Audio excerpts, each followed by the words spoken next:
நீங்கள் ஒருவருக்கு ஒரு முக்கியமான உதவி செய்கின்றீர்கள். உங்களின் அந்த உதவி இல்லாமல் அவரால் அந்த செயலை நிறைவேற்றி இருக்க முடியாது.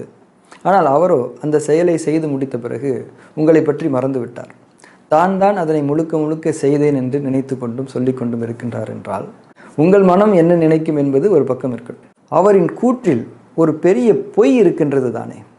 அதே போலத்தான் நமக்காக இந்த உலகத்தை படைத்து பின் நம்மை படைத்து நமக்கு திறமைகள் மற்றும் வாய்ப்புகளை தந்து நம்மை வாழ்வித்து கொண்டிருக்கும் நம் இறைவனை நாம் நன்மைகளை அடைந்திருக்கும் போது மறந்துவிட்டு நான் தான் அனைத்திற்கும் காரணம் என்று நம்மீது பெருமைப்பட்டு கொள்வதிலும் ஒரு பெரிய பொய் இருக்கின்றது தானே.